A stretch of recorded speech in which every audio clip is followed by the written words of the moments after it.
Okay, well, good evening everyone, and welcome again to our series of public lectures questioning the independence of law. And a particular welcome to Professor Ken MacDonald, who's to talk this evening on independent prosecutors and democratic accountability. Professor MacDonald is a visiting professor in the Department of Law, where we've been delighted to have him as a colleague and to be able shamelessly to exploit his enthusiasm for teaching. As I know, having done some joint teaching with him, our students really benefit from his presence here within the department. But Professor MacDonald has another life beyond the LSE. He's a practicing barrister, a member of Matrix Chambers, and was for 5 years the Director of Public Prosecutions. When he was appointed to this role in 2003, he was the first lawyer with a reputation as a practicing defence advocate to have taken up this role, even though, of course, he hasn't been the last. During his time as DPP, he was innovative in establishing a series of specialist divisions within the DPP, including the Organised Crime Division and the Counter-Terrorism Division. And on the day he stood down as DPP, he was described in the Times as an exemplary figure, having already been knighted for his services to law in 2007. Two other facts before I hand over. In 2009, he became a trustee of Index on Censorship, which is the leading free speech advocacy group, so we can expect a frank lecture from him this evening. And as I learnt from a link on his Wikipedia page, yes, he does have an entire Wikipedia page devoted to him, he was described in the Chambers Guide to the Legal Profession as adept at wielding the iron fist in the velvet glove. I hope we're in for an informative and challenging evening from him. Professor MacDonald.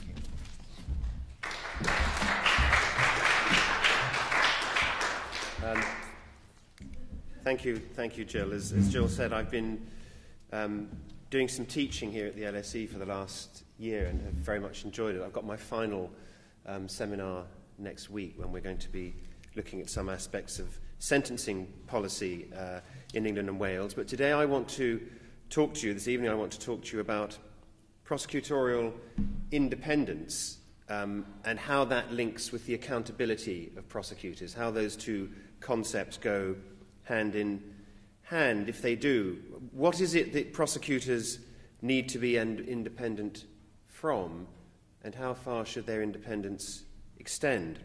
And how does it square with accountability? What does it mean for prosecutors to be independent within the context of a parliamentary democracy?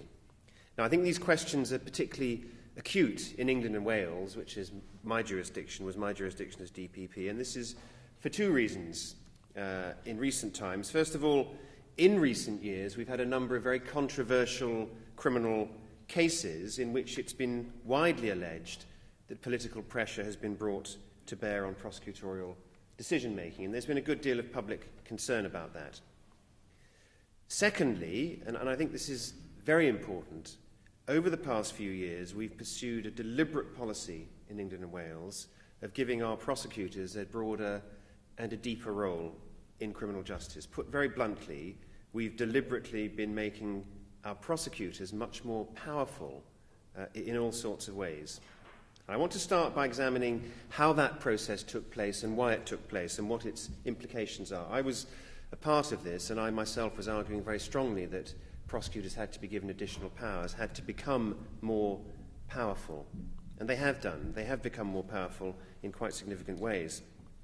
I think to look at the history of prosecutions in this country, we have to acknowledge a particular singularity over very many years of the criminal justice system in England and Wales. And this singularity was the manner in which we set about prosecuting crime through our courts. And in this, we were markedly different from every other common law jurisdiction, bar New Zealand.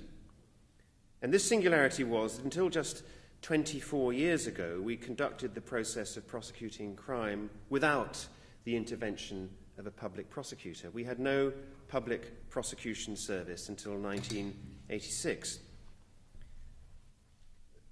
Prior to the creation of the Office of Director of Public Prosecutions by the Prosecution of Offences Act of 1879, all prosecutions in England and Wales were undertaken either by private individuals or by the police.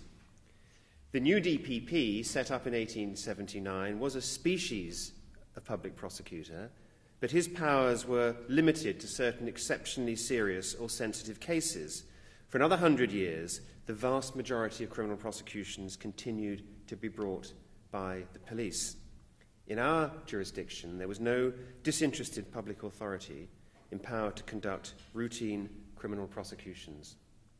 This was, as I've said, in international terms, a highly unusual state of affairs, and I think it's fair to say it impacted adversely on the administration of justice for generations. By the early 1980s, a consensus had at last been reached that this wasn't appropriate. It wasn't appropriate for the police both to investigate and to prosecute crime. There needed to be separation. It began to be understood that the responsibility of the police for both, for investigation and, in effect, for decisions to prosecute, had resulted in a series of miscarriages of justice. These culminated in the Maxwell-Confay case, in which 3 entirely innocent young men were convicted on the basis of wholly false confessions of the killing of a male prostitute in South London. As a result of this case, a royal commission was set up. It was called the Phillips Commission, to consider criminal procedure. And amongst other things, it concluded that there urgently needed to be separation between the investigative and the prosecutorial functions. It felt that the existence of an independent prosecutor would have represented a critical safeguard against a case like Confay ever resulting in a wrongful conviction. No doubt the Commission had in mind the supervisory function of a public prosecutor's relationship with the police. This was apparent in other jurisdictions, not just in civil law countries where the police often act under the explicit direction of prosecuting authorities. So in 1985, another Prosecution of Offences Act set up the Crown Prosecution Service, our first state prosecutor, under the leadership of the Director of Public Prosecutions, and the DPP became responsible at a stroke for all criminal prosecutions in England and Wales. This potentially significant reform, however, was conducted in a very half-hearted way. And so in the end, it wasn't as significant as it might have been. In particular, the extent to which the new body was empowered to supervise the police at all was left deliberately vague. And there'd been a fierce debate about this inside the Commission, and the minimalists, those who wanted less reform rather than more reform, won. This was for a number of reasons. The police were, broadly speaking, extremely hostile to the creation of this new body. They didn't want to lose power. They certainly didn't want to be supervised, and they had many supporters in the media. The Bar, too, a powerful organisation in Parliament, even more so then, feared that new state prosecutors might take work from barristers in private practice. They feared its power in the marketplace.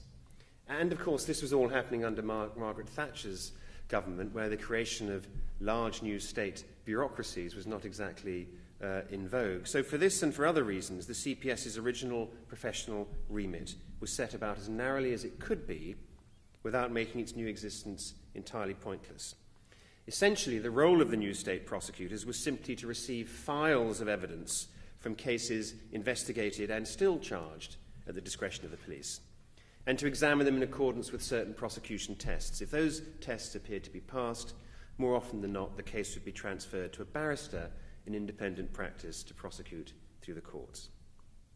But in spite of the modesty of the CPS's function, one government minister of the day going so far as to describe it as low-grade legal work, which is a good advertisement for recruitment, even the responsibility that the CPS was given for reviewing files, and so for necessarily deciding that some cases didn't pass the test and would have to be discontinued, was particularly unpopular with the police and with the press.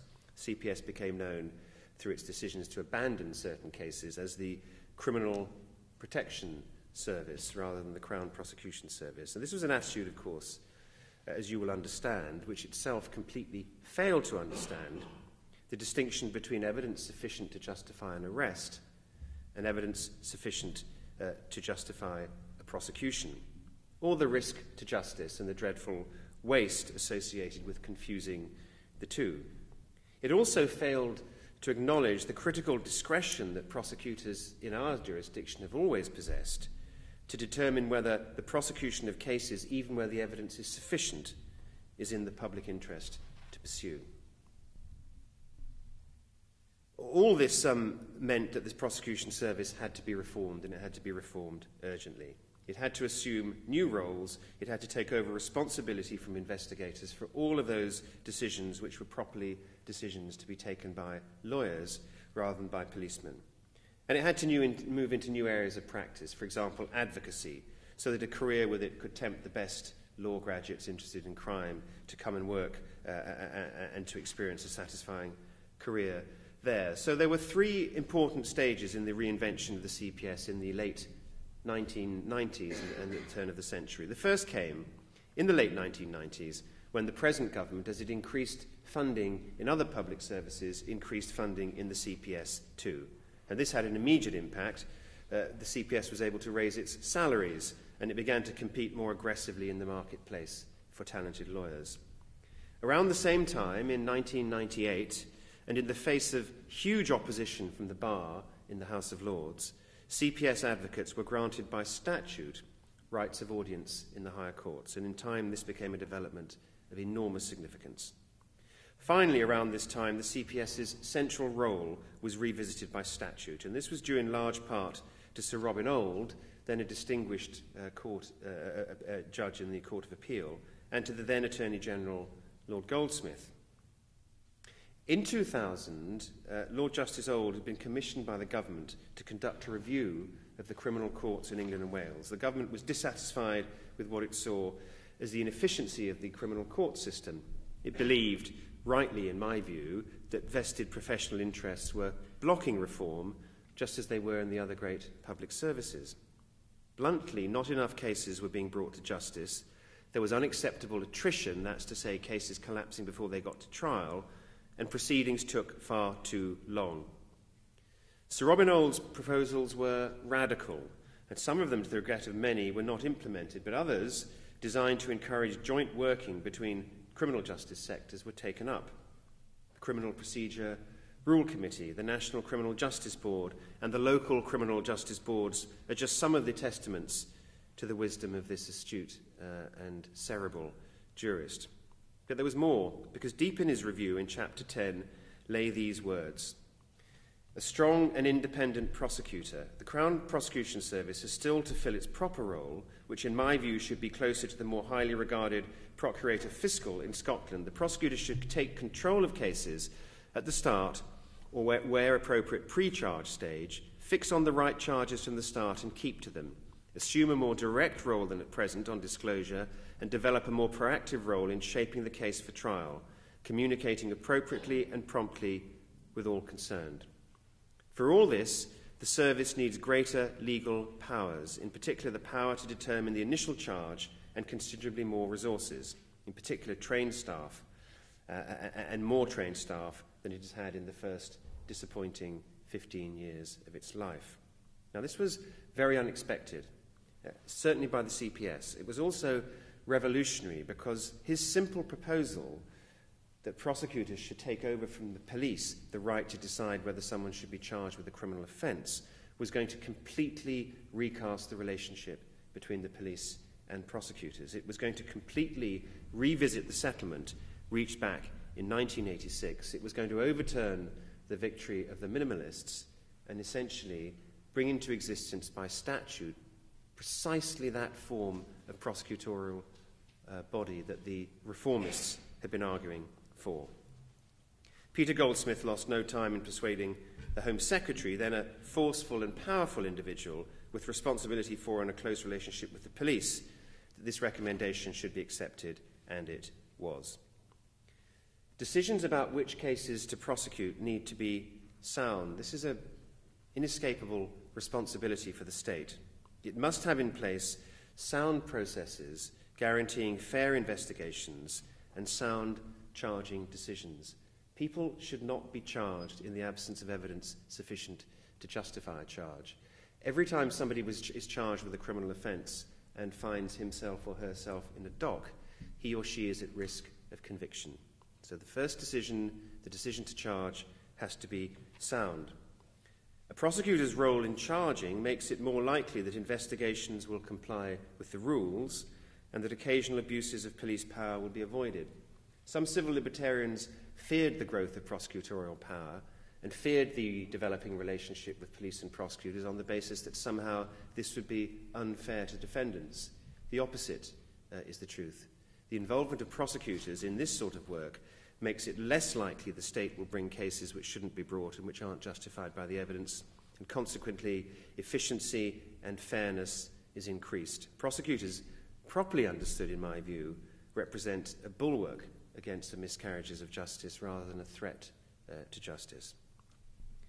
So with that brief summary of the development of the CPS, I want to go on to explore some of the issues raised by this growing power.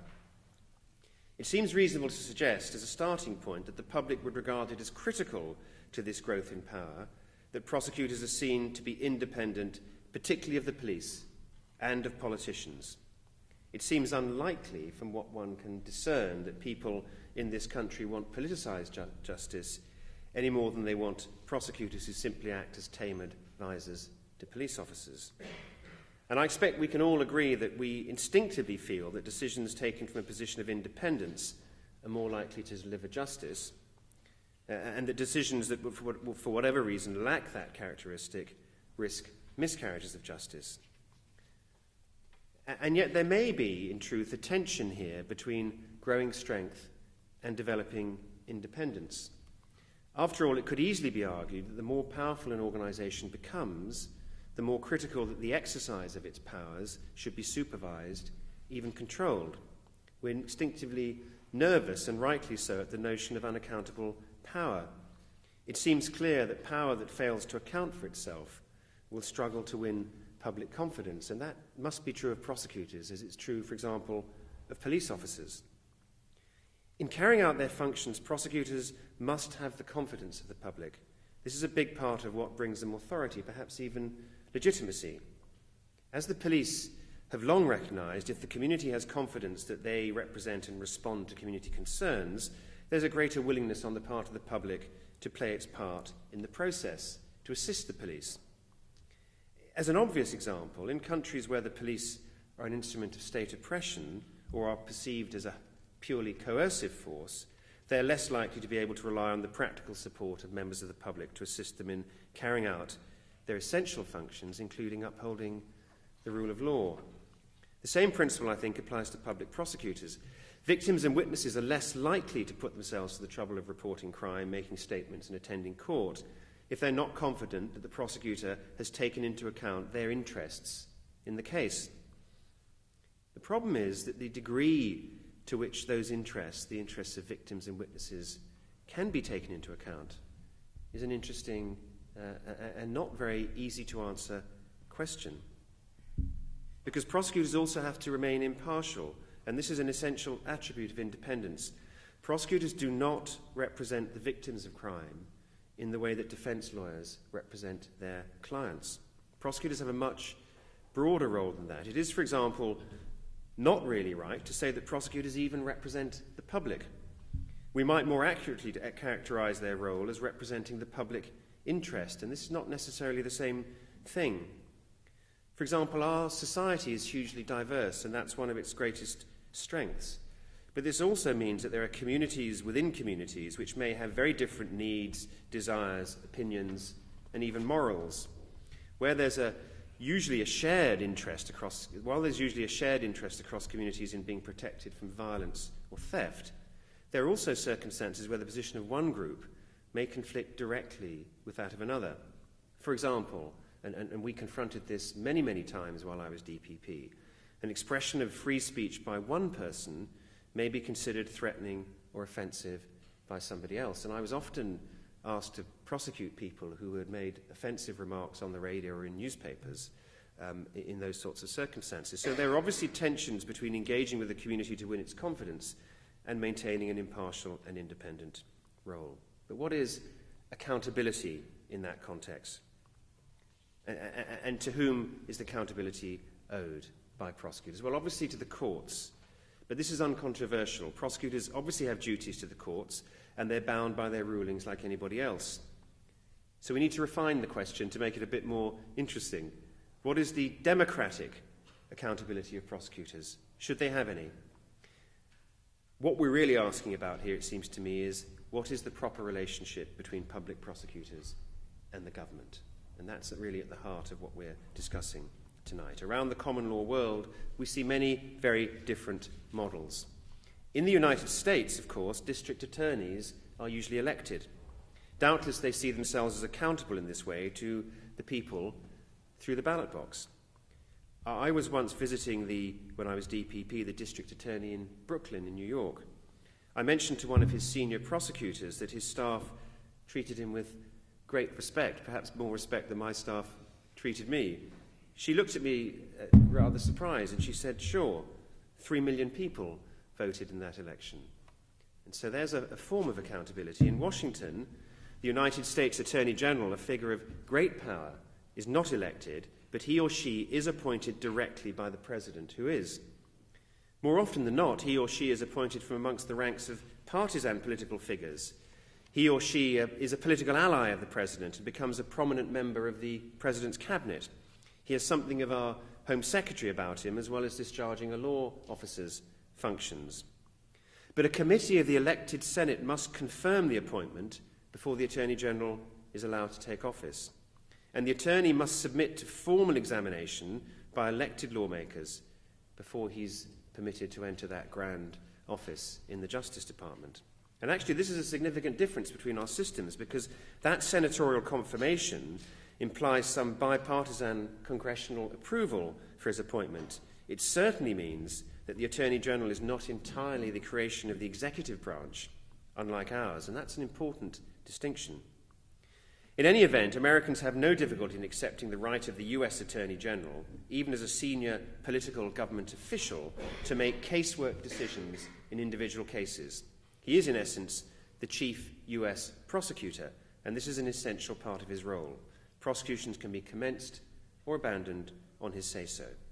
Of course, he's supposed to discharge his law officer role in an independent, non-partisan way, which reminds us of our own quaint theory that our Attorney General wears a number of hats and learns to exchange them with great ease. It's also worth reminding ourselves that George W. Bush's second Attorney General, Alberto Gonzales, finally came to grief precisely because he was perceived to have behaved in a partisan fashion in dismissing numbers of US attorneys around the country who were Democratic appointees. And perhaps it was his apparent political closeness over very many years to George Bush that led many to treat with skepticism his claim that the individuals concerned were being removed on account of their, quote, limited efficiency, unquote. But his office was seriously damaged by this scandal, as indeed was the Justice Department itself. The US model is one that seems highly politicized to our eyes, and we're not comfortable with electioneering prosecutors touting campaign slogans, and this is perhaps why present Conservative Party proposals for elected police chiefs in England and Wales have not yet been accompanied by similar proposals for elected chief prosecutors. But it's surely possible to argue that it's precisely the US Attorney General's link to an elected president, secured by the approval of an elected Senate, that brings accountability to his office and an unobjectionable chain of democratic command. Or to argue that a community should be entitled to fire a prosecutor they believe is incompetent, or even just a prosecutor who's out of sympathy with the community's priorities or concerns. In other words, it's surely possible, at least, to argue the Americans have a criminal justice system that's not so much politicized as one that enjoys accountability to the public through its healthy control by figures the public have elected and are empowered to dismiss. Well, I hinted at one possible answer to this a few moments ago when I drew a distinction between the public on the one hand and the public interest on the other as ultimate clients for a public prosecutor. Although it may seem merely archaic that prosecutions in our jurisdiction are brought in the name of the Queen rather than the name of the people or in the name of the government as they are in the USA, I think it's arguable that our formulation is actually more than a simple anachronism. It may indicate that for us, there is something more enduring engaged in the business of state prosecution than the interests, views and feelings of a population happening to articulate those views and feelings at any particular time, say at an election, and certainly something more fundamental than the views or interests of a government presently in power. So we would tend to say with confidence that justice transcends public opinion, and that the public interest is not necessarily the same as what the public is interested in, still less what a majority may decide from time to time. We tend, I think, to the view that the subordination of justice to those forces, still worse, to the government interest, would result in its polar opposite. It is, I think, in this sense, through their loyalty to the public interest, that we regard prosecutors as both retaining the space to make their own independent prosecutorial decisions, while being required to have regard to something beyond their dry, technical, legal expertise. And this is why, under our system, every time a prosecution is brought, every time, a prosecutor must decide not only that there's sufficient evidence to bring the charge, but also that to bring it is in the public interest. And he or she is perfectly well empowered to exercise a discretion that although there's enough evidence, the prosecution will not be brought because it's not in the public interest. And this seems to me to be an important and appropriate form of accountability. Looking at some countries closer to home, the Scots have some significant elements of the American system. They have a Lord Advocate, who's not only the senior legal advisor, but also Scotland's chief prosecutor. Until devolution, all Lord Advocates were members of either the House of Commons or the House of Lords. With the passing of the Scotland Act, most domestic affairs were devolved to the new Scottish Parliament in Edinburgh. Under the settlement, the Lord Advocate became the senior legal advisor to the new Scottish Government, but she also heads the Crown Office and the Procurator Fiscal Service, which is the public prosecution service for Scotland. So she is the chief public prosecutor for Scotland and remains so. She is permitted to attend and speak at the Scottish Parliament ex officio, and from 1999 until 2007, the Lord Advocate attended the weekly Scottish Cabinet meetings, although Alex Salmond has put a stop to that, interestingly saying he wanted to depoliticise the post. Maybe the First Minister's decision was a sign of the times in Scotland, because in the Grishornish House Accord of 16th of September 2008, which was called to consider the Lockerbie bombing trials and their implications for Scottish justice, the eminent professors Hans Cochler and Robert Black said this: "It is inappropriate for the chief legal advisor to the government to be head of all criminal prosecutions. Whilst the Lord Advocate and the Solicitor General continue as public prosecutors, the principle of separation of powers seems compromised. The potential for a conflict of interest always exists. Resolution of these circumstances would entail an amendment of the provisions contained with the Scotland Act." The Scottish judges seemed to agree, because the senior Scottish judges, in a submission to a commission, said this: "The responsibilities of the Lord Advocate as public prosecutor could be transferred to an independent director of public prosecutions in Scotland who would be responsible for the prosecution system, but who would not be a member of the Scottish Government. Such a change would rob the Lord Advocate of most of her functions, but would leave the Scottish Government with a Lord Advocate who was a general legal advisor." This begs the question, what did those senior Scottish judges mean by independent? Did they mean, and this is a critical question for us in England and Wales, that the Lord Advocate would retain no right to direct the DPP in a given case? It sounds as though they might, and this would cast the new director as a powerful, freestanding official with the power to determine for himself or herself the public interest. There is a successful precedent for such a system, a wholly independent, freestanding DPP, again close to home, because this is precisely the situation in the Republic of Ireland. In the Republic of Ireland, the Prosecution of Offences Act for 1974, I think, set up the office of Irish DPP to transfer the Irish Attorney General's then responsibilities for prosecution to an independent figure. And the legislation mandated a strict and quite deliberate separation between politics and prosecution. The legislation is explicit that the DPP's independence means that he cannot be directed in his decision-making by any member of the government. He is truly independent. The implication is that it falls to him finally to determine the public interest in all circumstances. So what of England and Wales?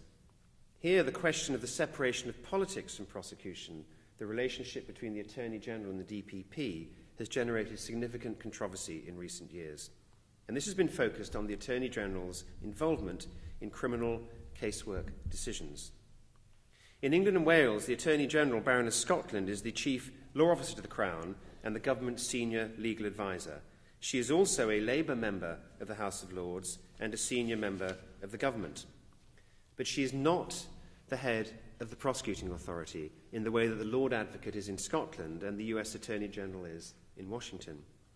The Director of Public Prosecutions for England and Wales explicitly bears that responsibility under the Prosecution of Offences Act 1985. He, my successor Keir Starmer, is the head of the Crown Prosecution Service. However, under that same legislation, the Attorney General superintends, to use the term in the legislation, the DPP. But what does this mean? What does the word superintend mean? Does it mean that the Attorney General may order a DPP either to prosecute or to abandon a case? Surprisingly, until very recently, there's been no clear answer to this. To be frank, Attorney Generals and DPPs have not always agreed on the definition of this interesting word. For my part, when I was DPP between 2003 and 2008, I was never able to concede that superintendents included a power to issue me with a casework direction. Since if that were the case, why should the legislation not simply speak of the DPP acting under the direction of the Attorney General? This would, after all, accurately describe the explicit position in the States and in Scotland. If that regime had been desired here, it could easily have been achieved. But what was undesirable, obviously, was for there to be ambiguity about this. And certainly under Baroness Scotland's predecessor, Lord Goldsmith, there was a sense in some quarters that such an imprecise term, superintendents, might be capable of expanding in unforeseen and, frankly, undesirable ways. Lord Goldsmith's insistence, for example, that he wished to be consulted by prosecutors in the Cash for Honours investigation struck some commentators as unfortunate. As you'll remember, this was an inquiry into an allegation that the government may have, in effect, been selling peerages. This, if it occurred, could amount to a criminal offence. The atmosphere around the investigation was absolutely toxic, and it was politically highly charged. On 2 occasions, the police questioned the Prime Minister himself, and a senior Number 10 official was arrested at her home and taken to a police station for questioning. So people asked how it could be right for a senior member of the government and a close political colleague of the Prime Minister, even in the person of the Attorney General, to have any role at all in the prosecution decision-making in that case. Could it be appropriate for him even to be consulted? The public didn't appear to be reassured by the notion that the attorney wore many hats and could forswear politics when he was performing his duties as a law officer. Along with this was the dramatic decision by the Serious Fraud Office to abandon its investigation into high-profile and politically explosive allegations that BAE had paid massive bribes to senior members of the Saudi royal family in order to win valuable defence contracts. Although the decision to end this investigation was made by Robert Wardle, then the SFO director, it was apparent that his move followed a letter from Prime Minister Tony Blair to his Attorney General and Lord Goldsmith's subsequent personal intervention with the SFO. Again, the imprecision of the relationship between the Attorney General and the director of the SFO was creating an opaqueness that was hardly conducive to public confidence. So there was a clamour for change, and not only amongst constitutional lawyers. Indeed, like in Scotland, there was a very strong feeling that the role of the Attorney General, with its political, advisory, prosecutorial and quasi-judicial functions, was no longer fit for a modern world. It offended the most basic notion of the separation of powers. Many alternatives were canvassed. Some called for a new non-parliamentary Attorney General, a truly independent legal adviser, a distinguished lawyer perhaps in private practice, seconded for a fixed term. Others preferred a model in which the Attorney General was a member of Parliament, but not a member of the government. Most supporters of reform, however, were unanimous that the Attorney General should not routinely attend Cabinet, as Lord Goldsmith had, and that he or she should in any event withdraw from any casework role in prosecutions. He or she should no longer make decisions and should have no power to direct the DPP.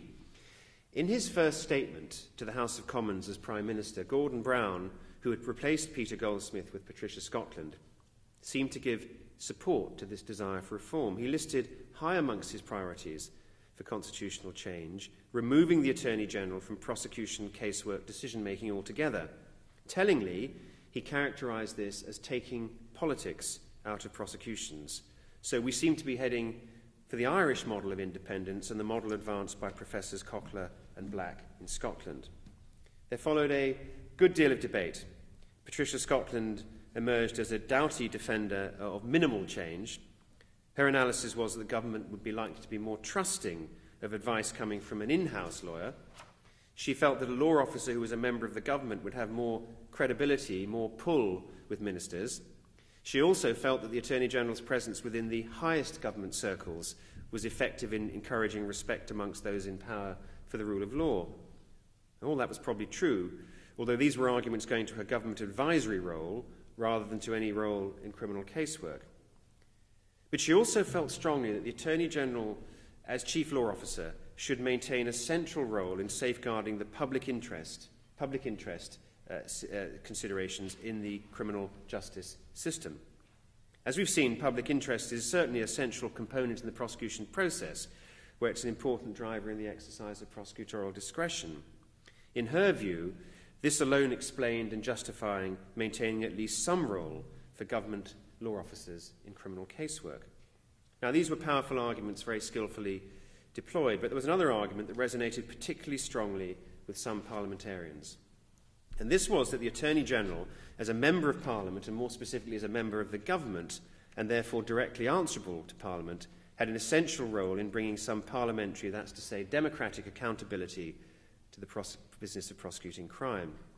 And this argument went to the heart of the debate around the proper nature of the relationship between prosecutors and government. So we had a direct clash between those who wanted prosecutors to be completely independent from figures who had political functions, as the Attorney-General clearly did, and those who thought a clear line of accountability through ministers and into Parliament itself was a strength rather than a weakness in the current arrangements. So a system that is, if you like, midway between the American system and the Irish system.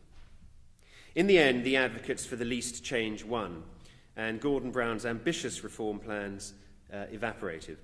The solution on prosecutions was in one sense a compromise, but in another sense it was a considerable defeat for the fans of the supporters of complete independence. The Attorney-General and the DPP drew up a protocol to define their relationship. This contained much that was welcome. It stressed the importance to public confidence of genuinely independent public prosecutors. It accepted that while the Attorney-General would retain the right to be consulted on individual prosecutions and entitled to offer her advice and the views of her government colleagues on matters of public interest, she would not seek to issue casework directions in the vast majority of cases. In the vast majority of cases, she would indeed withdraw from casework.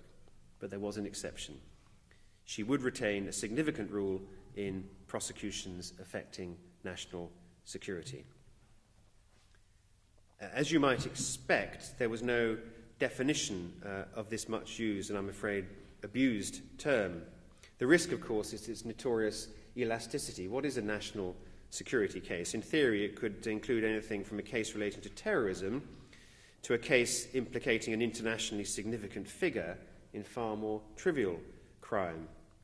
Further problem seems to me to be that it's precisely in the most sensitive cases the public needs reassurance about the propriety of prosecutorial decision-making and its freedom from political pressure.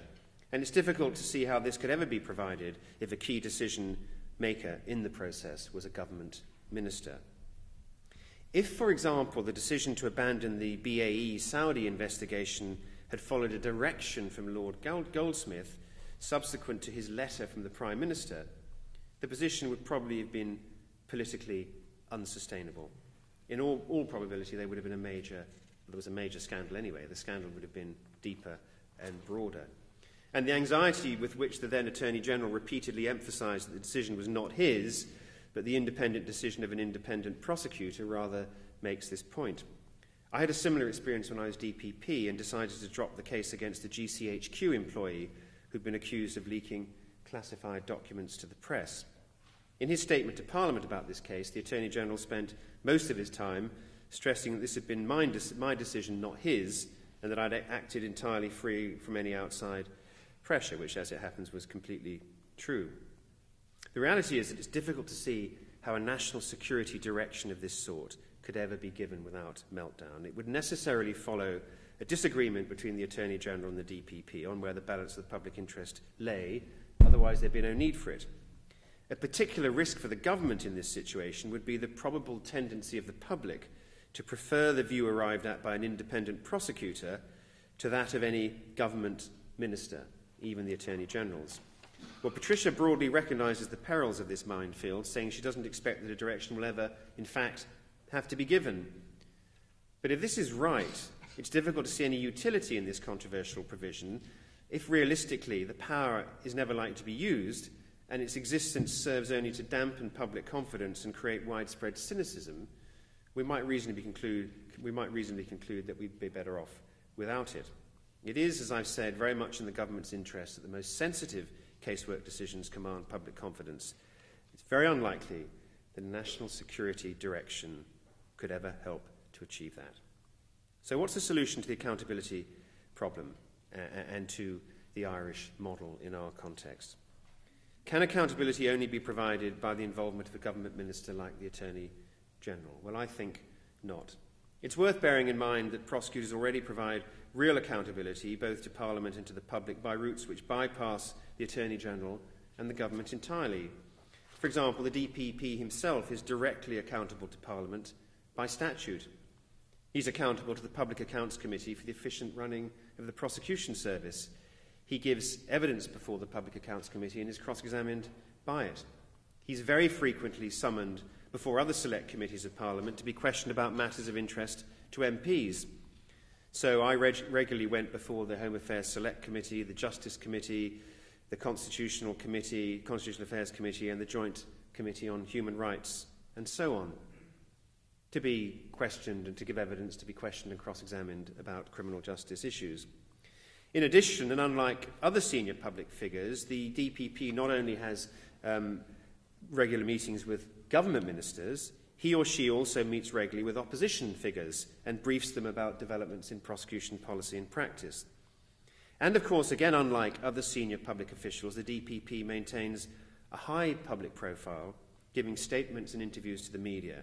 And indeed, on prosecution issues, the press almost invariably approach the DPP's office for a comment rather than the Attorney-General's. And I think it would be eminently possible to build on all of this. It would be possible, for example, to give the Justice Select Committee or some other, perhaps, joint committee established for the purpose a specific role in examining the performance of the DPP and the prosecution service. It would be a simple matter to enhance the direct accountability of the DPP to Parliament. And there's no reason at all why, in conjunction with this, the law officers shouldn't continue to address prosecution issues on the floor of the House. After all, they routinely answer questions about prosecution decisions at the moment they've played no role in, often being required to explain decisions they've no personal sympathy with. This is unexceptional and has never caused any difficulty in the past. So I think a decision has been made here about power and where power should lie. I don't think this has been a debate about accountability or independence at all. It's been about the unwillingness of the government to give up a nuclear option which it wishes to retain, to say yes or no, contrary to the view of the DPP, when in extremis it would suit the government to do so. I think it's a very great shame the Prime Minister didn't hold his nerve. I think there was a real opportunity to modernise our constitution in this area, and I think we lost it. I'm sure the prize would have been greater public confidence in the integrity of criminal cases, particularly those in the most sensitive category. And I'll just conclude by saying it'll be very interesting to see whether north of the border the Scottish government shows more courage in this area than the United Kingdom managed to muster. Thank you.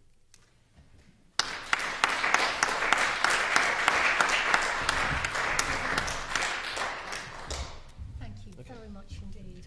We've been treated to a wide-ranging lecture, wide-ranging not only in terms of its geography but also in terms of its substance. And Like all good communicators, Professor MacDonald has left us with a really good period for questioning. So I hope that you're all ready to go now with some questions. So we do have some microphones, and there's a gentleman in the middle there. We have a convention whereby people identify themselves so that our speaker at least knows to whom he's talking. So. Eric Barnett, non-practicing barrister. Who appoints the DPP, and do you think it would make the DPP more independent if instead of having a 5-year contract he was appointed indefinitely? I'll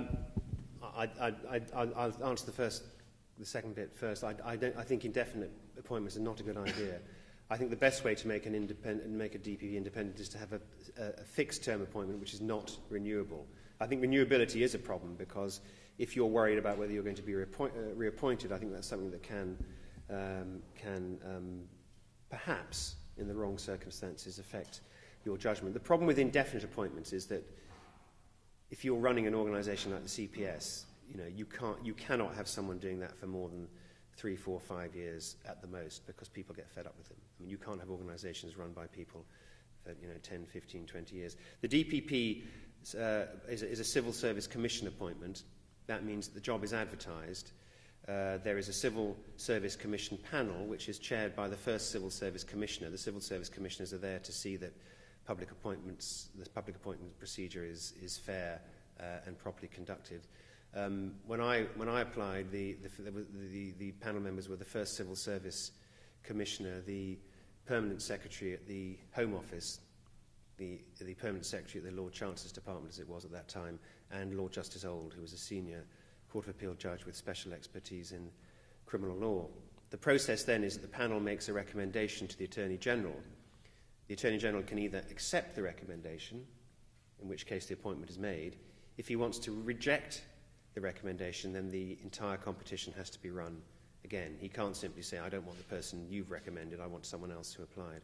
So it's a civil service commission appointment.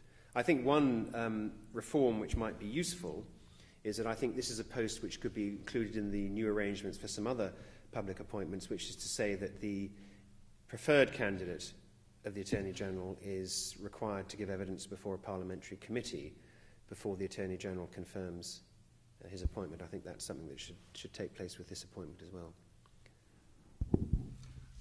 When I had a trawl around your public profile this afternoon, I did come across exactly those names in terms of the people who interviewed you, and I was struck by just how frightening and intimidating it must have been to have put yourself up for that kind of job. So. Well, they're very senior officials. David Omand, who was permanent secretary at the Home Office, had been Director General of GCHQ for many years and was a very senior figure in Whitehall.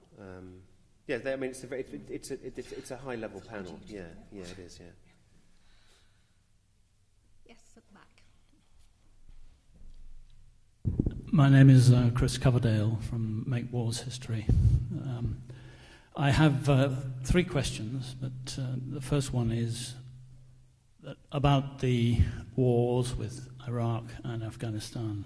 Between 150,000 and 200,000 war crimes were committed by Britain's armed forces and our political, civil and military leaders whilst you were in office. Yet not one of these was prosecuted. Well, I'm sorry, I don't accept the premise of your question. I don't accept there have been 150,000 war crimes committed.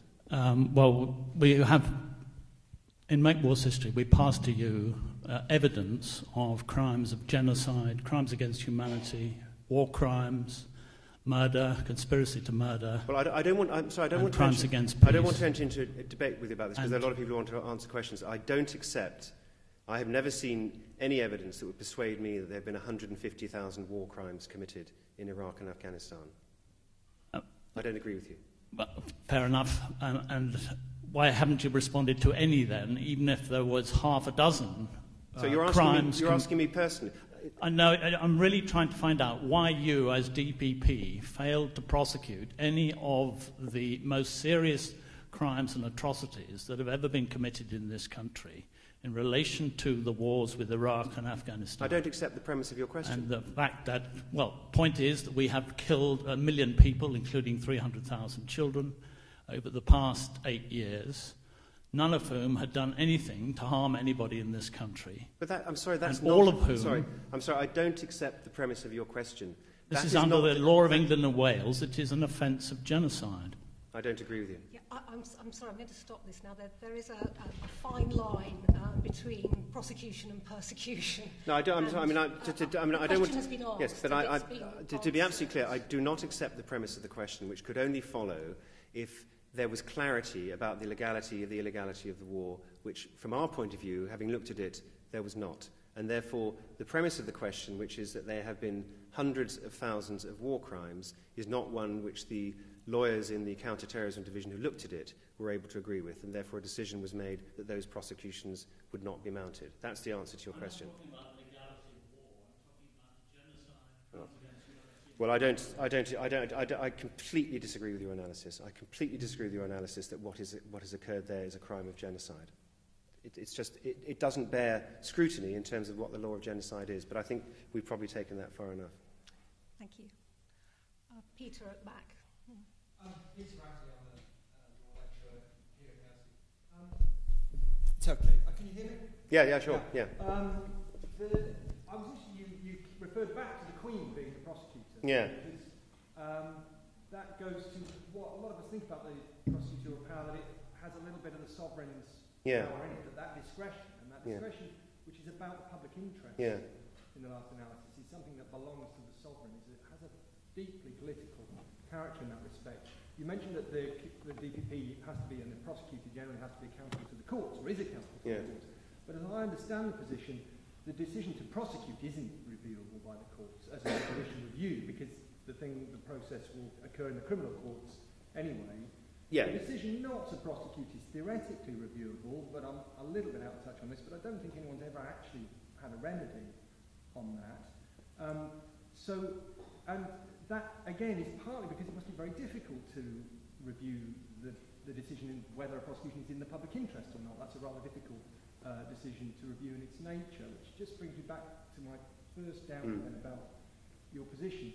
It's just a doubt, which is that, that because of this intrinsically political character, giving it the chief prosecutor's job to a minister in the end, and leaving the nuclear option with the minister, at least we know that when they withdraw, they say, we won't prosecute BAE, we kind of know where we stand. It's a political decision. And that's very clear, and so we can, as an electorate, make that person accountable politically. Whereas, and here's a possibility, and I'm sensitive about this, as in this independent civil servant, there's always the possibility, the suspicion, if the civil servant comes back to Parliament or to a committee and says, well, look, we didn't see it was in the public interest, there's a suspicion of something being cooked up behind closed doors there, which is slightly more open, at least, when it's a government minister by profile cases. Well, I think, if you don't understand, I think that's a very somewhat cynical analysis, which is to say that in case there's something going on in the background, and there may be some political influence, let's just make it overtly political so we all know where we stand. I can see what you're getting at. I don't agree with that analysis. I think it's far better to try and create a system in which people can have confidence around the independence, which is to say that you have a suitable distance between the prosecutor and anyone who is fulfilling a political function. But nevertheless, there are appropriate degrees of transparency and accountability to Parliament by other mechanisms which you could easily create. I'm not sure I agree with what you say about the public interest.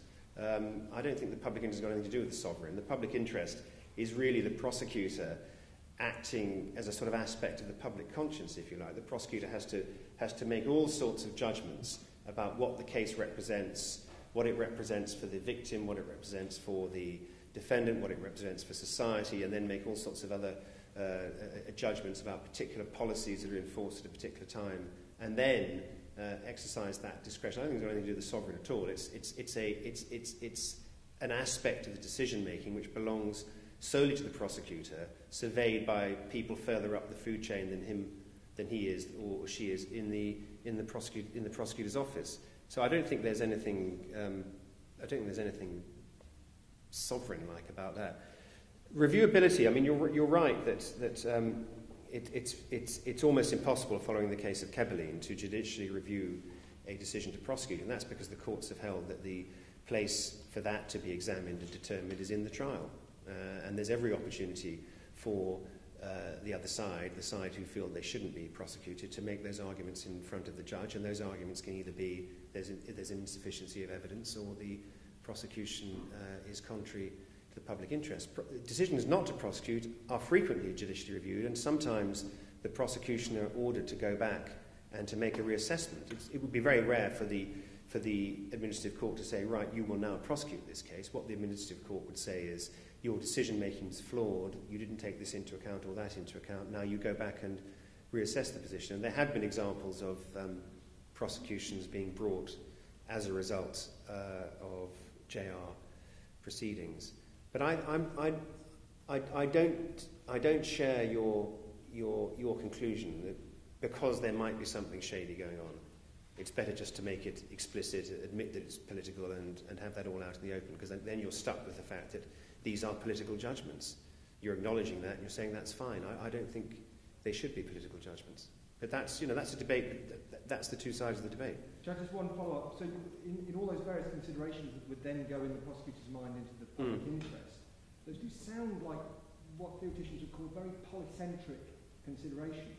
They have huge, unpredictable knock-on effects on all kinds of... They're not narrow legal decisions about whether it fits a fixed criteria that's neatly... Well, let's take a very clear one that's been in the news a lot. Assisted suicide. We had when I was DPP, we had 98 cases brought... I think it was 98 cases brought to our attention, and we didn't prosecute a single one. I'm talking about relatives taking family members or loved ones to the clinic. And so in some of those cases there wasn't enough evidence, because in most of the cases the bodies were cremated, and so we couldn't establish causation. We couldn't establish what the cause of death had been.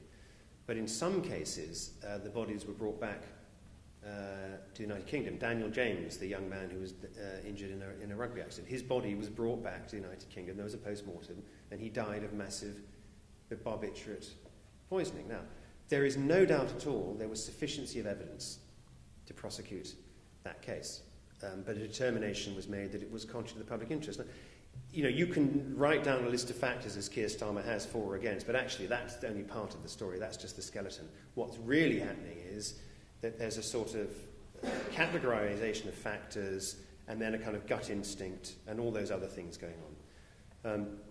I would rather that form of discretion was being exercised by someone who wasn't a politician, frankly. I'd certainly rather it was being exercised by someone who wasn't a member of the government. And particularly when you start to get to sensitive cases, BAE, cash for honours, I definitely want those cases then, that discretion, that public interest discretion being determined by someone who's not a member of the government.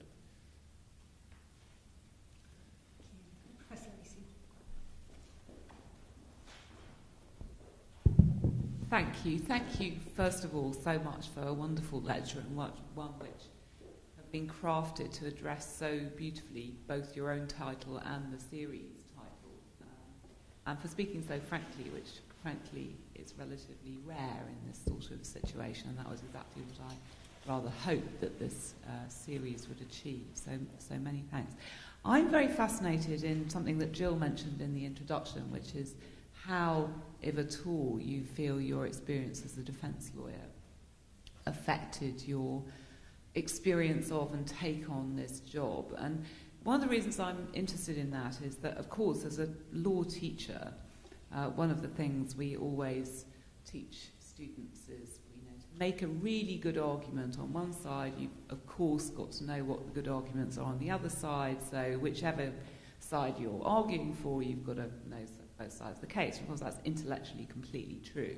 But nonetheless, if I want to motivate a criminal law student to get into an argument, of course, what I say to them is, okay, imagine you're prosecuting or imagine you're defending. And we know that, in fact, as a matter of institutional experience, people do specialise. And so I'd just love to know how that affected your experience of the job and your attitude to it. This is an interesting question. I mean, I was I think there are a number of things at play here.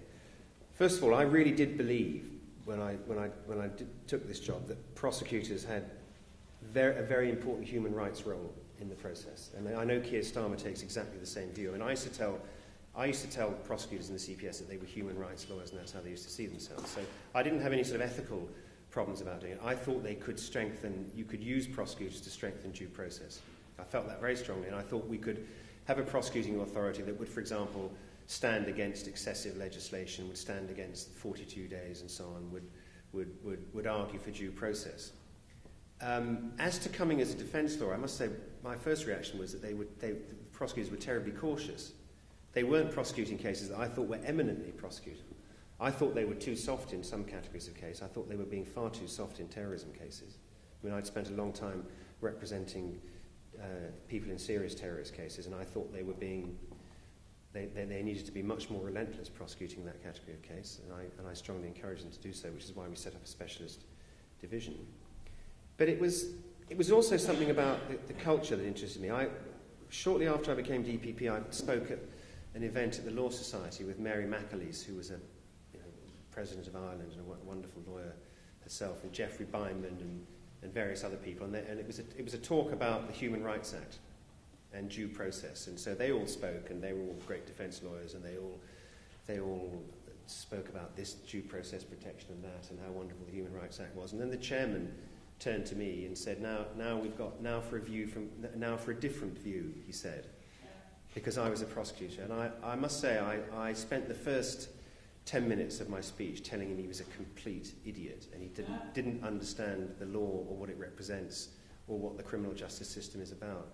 And I was quite keen to challenge that, the idea that it's quite an English thing, this. If you go to other jurisdictions, they don't feel that way about prosecutors. We were brought up to think, when I was a young law student, we were brought up to think defence lawyers good, prosecutors sort of faceless bad men. You know, the defence lawyer is fighting for truth and justice, the prosecutor is just a kind of beast who wants to lock people up. They don't feel that way in other jurisdictions. In the United States, they feel quite differently about that sort of thing, in some parts of the state, certainly not in all parts. And I was quite keen to challenge that. I mean, the answer is it brought in enormous insights into what they were doing that they didn't have themselves. And I also got enormous insights into defending cases that I hadn't had before I became a prosecutor. I think what we wanted as a model was something much more like the States, where people move backwards and forwards from the CPS into defence practice and then back and forth. And that's beginning to happen. They're recruiting quite heavily from the bar, and people are going off into chambers. This is all around advocacy. The CPS doing its own advocacy means that you're getting people moving in and out and backwards and forwards, and I think that's the ideal, actually.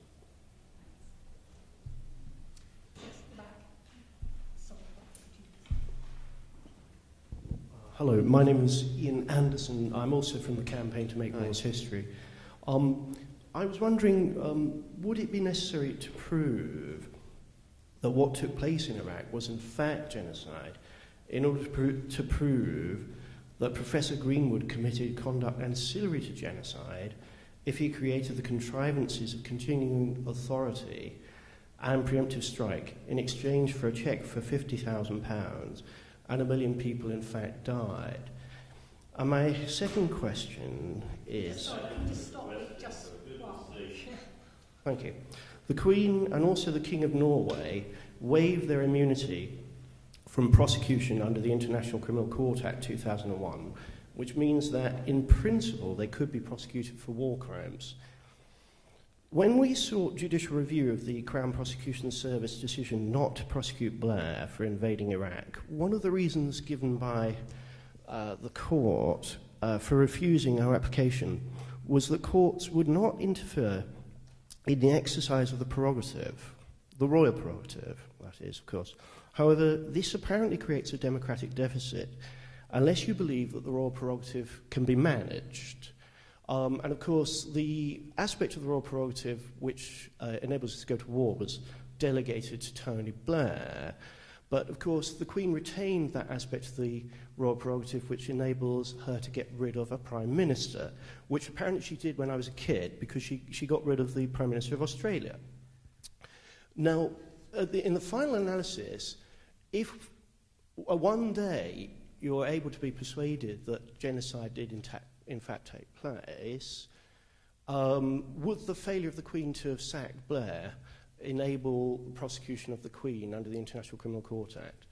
It's a question. Sorry, it's not a question, by the way. Yeah, I mean, I'm not a constitutional lawyer and I'm not an international lawyer. I am a criminal lawyer, and I'm absolutely satisfied that there has been, in criminal law terms, no genocide in Iraq. It simply doesn't fit. Whatever you think about the Iraq War, and I think my views on it are very well known, what has been occurring in Iraq is not, in criminal law terms, an act of genocide. Without any shadow of doubt whatsoever, there is no genocide in Iraq, in law. So that's my answer to your question.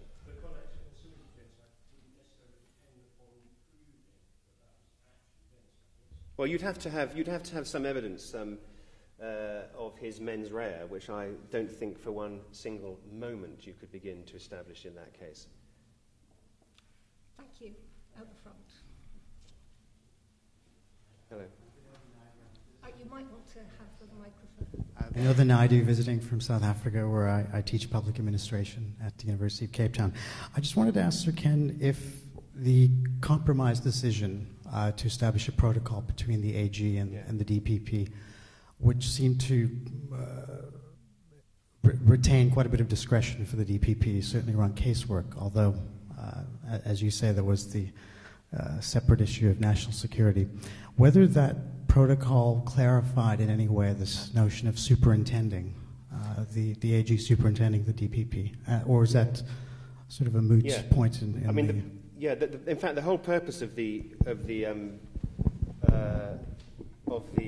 protocol was to provide a template for what superintendents amounted to. They didn't try and define the word, because I think I think they realised that would be impossible. They didn't say superintendents means and then 2 or 3 pithy sentences. What they said is this document represents the relationship between the DPP and the Attorney General, so this document is what superintendents is. And you're absolutely right that the very welcome thing about this document was that it acknowledged that in the vast majority of cases, the Attorney General would no longer hold herself out as having a power to direct. Now, Lord Goldsmith felt that he had a power to direct in every case. He never tried to exercise one, and obviously it wouldn't have been welcome if that had happened. But he held out, and spoke publicly about this, that he had a power to direct. So the acknowledgement that that's not the case in the vast majority of cases is very welcome. So that, there are, you can get hold of this protocol on the CPS website and on the Attorney General's website. It's a publicly available document. In South Africa, of course, you had a very interesting recent history with your Director of Public Prosecutions, who I met actually in Singapore just after he'd been fired. He was given an award in Singapore by the International Association of Prosecutors. Peter, all right, you can have another go. There was someone over here. Sorry, was I? No, sorry. There's another anxiety, and I should say, by the way, that I'm coming at you with my anxieties about the independence of a non-political figure. But I completely agree with you about the professionalisation of the prosecution process. That's been a great thing. But another anxiety is this. There's a tendency in the legislature to pass broader and broader criminal statutes that are framed in broader and broader terms. So arguably the Fraud Act 2006 has criminalised lying with a purpose to make a gain. The Sex Offences Act 2003 criminalises teenagers kissing each other. The Terrorism Act criminalises conspiracies of one, as I believe they're called. And these are very, very broad offences which leads to, and the government, when pressed, I remember this particularly in the Sexual Offences Act, when pressed on the broadness of these offences in Parliament, said, we can rely on prosecutorial discretion. Now, does that create any particular anxieties in this context? Because it's a process well noted in the USA, it's even more advanced in the USA. Partly because, again, the effect would then be for Parliament and the executive, the political executive, to pass off the legislative decision effectively onto prosecutors. Yeah, and I wondered to what extent that was a particular... I think that's an important point, and you're absolutely right that one of the implications of your question is that we've had too much bad criminal legislation in recent years. That's certainly true. You're also right that offences have become broader and broader, and you're also right that on occasions the government has tried to use prosecutorial discretion as a way of getting stuff through Parliament that it wouldn't otherwise get through. For example, incitement of religious hatred. I mean, the government, it was reported to me that backbench Labour MPs who were unhappy about that legislation were being privately reassured by some senior figures, oh, don't worry, the CPS will never prosecute it. Because, that DPP, he's a sort of free speech kind of fanatic. He's not going to prosecute this case.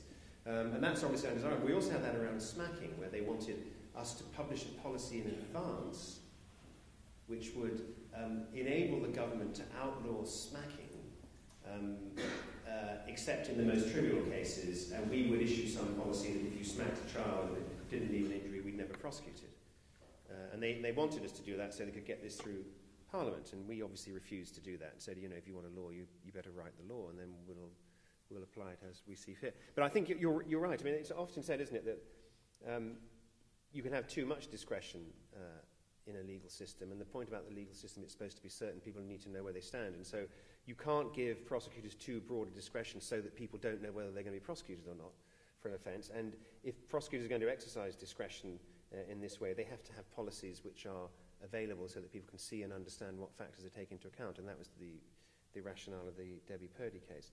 So, I mean, I recognise the anxieties that you're expressing, but I don't think they would lead me to conclude that in those circumstances we can't trust prosecutors to be independent. I just don't think they lead to that conclusion. They lead to the conclusion that the prosecuting authority has to be transparent and publicly accountable in some way, but it doesn't have to be accountable through a government minister, is my conclusion. Thank you. Lady at the front. Thank you for your lecture. I'm Rahina Daya, non-practicing barrister. You described to us that you need both sufficient evidence and for it to be in the public interest in order to prosecute something. And I was just wondering, in actual practice, what particular things are taken into account when deciding what public interest is? Well, there's a document called the Code for Crown Prosecutors, which the DPP is required to publish under the statute, which explains how decisions to prosecute are made and what factors are taken into account. The evidential sufficiency test, there's a two-stage test in a decision to prosecute. First of all, the sufficiency test, and that means that the prosecutor has to conclude that a conviction on the evidence that he or she has seen is more likely than not. That simply means better than 50% chance. So the prosecutor thinks, on the evidence I've got, I think there's more than a 50% chance of conviction. Then he or she goes on to the second question. If the first stage isn't passed, it doesn't matter how important or serious the case is, it stops there. If the first stage is passed, the prosecutor then goes on to consider whether the prosecution would be in the public interest. And if you go to the Code for Crown Prosecutors, I mean, there are pages of factors that are taken into account. Things like, very obvious things like age of the victim, was the crime witnessed by a child, vulnerability of the defendant, age of the defendant, whether a prosecution would be disproportionate because, someone's stolen a Mars bar, those sorts of factors.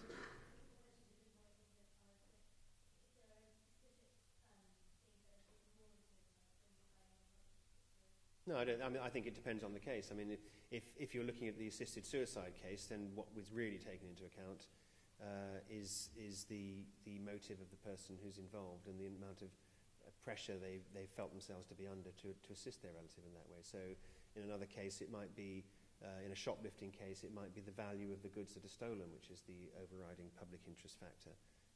I don't think you could say there's one particular factor that would come riding to the rescue in every case. It just very much is done on a case-by-case basis. I mean, broadly, my observation when I used to sort of test sample cases to see how people were making decisions. But broadly, I thought people were doing it quite well. I mean, we didn't really have any great directive that we weren't going to prosecute any assisted suicide cases. Just that everyone who looked at them thought, we can't prosecute this.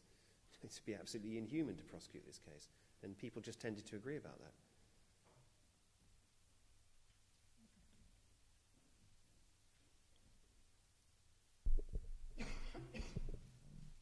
Aria Latsis. Sir MacDonald, I was hoping you could elaborate on what you feel the future relationship is between the CPS and the independent bar. You did tell us about the history, but as far as I'm aware, a lot of prosecutions at the Crown Court level are instructed by the CPS, but a lot of independent barristers also prosecute. And do you feel the CPS is going to do a lot more increasingly in-house? Yeah, the relationship between the CPS and the bar has changed quite dramatically over the last few years because the CPS had started prosecuting more and more of its own work in the Crown Court and has indeed entirely redesigned the career structure in the CPS, so that the whole purpose of a career in the CPS now is to become an advocate. So you join as a Crown prosecutor, you then become a senior Crown prosecutor, you then become a Crown advocate, you then become a senior Crown advocate, you then become a principal Crown advocate. So everyone in future will be expected to go to court and to conduct advocacy right up to the most senior levels. So this obviously created a tension with the bar, who weren't happy about the fact that we were starting to do this work, because every work done by a CPS advocate is a work not available for the practicing bar. Nevertheless, I came to the conclusion before I took the job that the only way really to develop the CPS and to make it an attractive place to work was for it to get stuck into the business of advocacy, which is what the brightest criminal lawyers want to do. And in fact, when I was appointed, the first quote I gave to the press was, "This is what we're going to do. We are going to start doing advocacy." There's a bit of resistance to start in the CPS, but they very quickly became enthusiastic about it. There was a lot of resistance in the bar. But to his credit, Peter Goldsmith, who like me was a barrister, supported this strongly, as did Patricia Scotland. They were both very supportive of it. You may know the Attorney General is formally head of the bar, as well as being chief law officer and all the rest of it. So that was a slightly uncomfortable position to be in, to be, superintending a prosecuting authority that was challenging the bar in this way, but they were very, very supportive. And it's been an outstanding success for the CPS. It's difficult for the bar, but the bar is one profession, whether you're in private practice, independent practice, or whether you're an employed barrister, and the CPS employs many, many barristers. I mean, the CPS employs several hundred barristers, and it always has done. So I think the way barristers should look at this is that it's another career opportunity. It's not that they're being shut off from briefs in chambers. It's they've got another option. They can go and work in-house. They can have a job with a salary and a pension and a guaranteed source of work. And if they like that, and they're good at it, and they're good enough, they can go off into private practice and develop their own practice. Perhaps they want to do that. Perhaps they want to stay with the CPS. But these are all just additional options. So I used to say to the bar, the way you should be looking at this is not that it's a problem, but that it's an opportunity opening up for your members. They didn't always accept that argument. I've been resisting my kind of temptation to start interrogating you myself. I can see there's what's been indicated as a small question from the back. So. Joe Merkins from the law faculty here. It is a small question, but maybe it invites a complicated answer. It's a follow-up, actually, because you just said that the reason you didn't prosecute assisted suicide was because motive was involved, etc. Not just that. There'd be a wealth of reasons involved in those. Okay. But given that, are you then happy with the state or with the way that mercy killings are prosecuted? Because these are factually very similar situations, but the outcome is very different. Yeah, well, they're not factually in law, unfortunately. I mean, and Keir Starmer has made this point. I mean, I think we've got a major problem with our law of homicide, which urgently needs reforming. One of the key problems with the law of homicide is a mandatory life sentence. Now, the Law Commission came up with some very interesting proposals about 2 or 3 years ago, which we contributed to, and their suggestion was that we should have degrees of murder, rather like the Americans. So first-degree murder would be killing with an intention to kill, which actually is what most non-lawyers think murder is.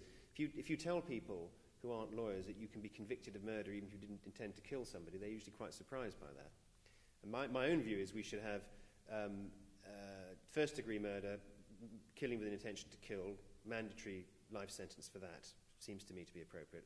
The next degree would be killing with an intention to cause serious bodily harm, which at the moment is murder, but I don't think should be. It should be, second degree, at which sentence would be at large. And you could have a third category, which would involve manslaughter, mercy-killing type events. But I think it's going to be quite difficult to create a law which makes mercy-killing legal.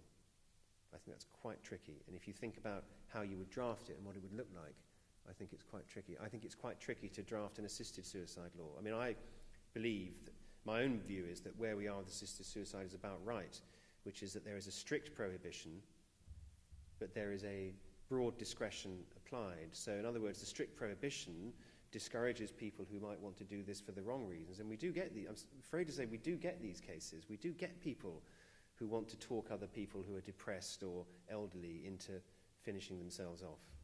So the strict prohibition discourages them, but the broad discretion gives comfort to people who who feel that they have to behave this way. So I'm not in favour of changing the law on assisted suicide, and I'm not in favour of legalising mercy killing. I think what we need is much more discretion around sentence. I think it's quite difficult for prosecutors not to prosecute someone who has, by their own hand, killed somebody. One of the first cases I had when I was DPP was an elderly man who had smothered his elderly wife in a hospital bed. He was about 85. She was about 80, and she had this terrible wasting disease. And he went off to the hospital one day, leaving a note saying, "I can't stand seeing your mum like that anymore," for his kids, smothered her, came home, tried to gas himself in the oven, and didn't realise that you can't gas yourself with North Sea gas. So he was found sort of virtually dead with his head in his oven. Now, we didn't obviously, I mean, we obviously, one of the things we could have done was prosecute him for murder. One analysis, he was guilty of that, although I suppose he could have claimed diminished, but we didn't. We prosecuted him for diminished on the basis of that, his state of mind and so on, and he was given a conditional discharge. But not to prosecute him at all when he deliberately smothered her I think it's a bit tricky, actually. But other people have a different view. Okay, well, I think we've had you on your feet for, frankly, more than long enough. So has been a really, really insightful end to our series on the independence of the law. So thank you very much indeed, Professor MacDonald. Really appreciate it. So,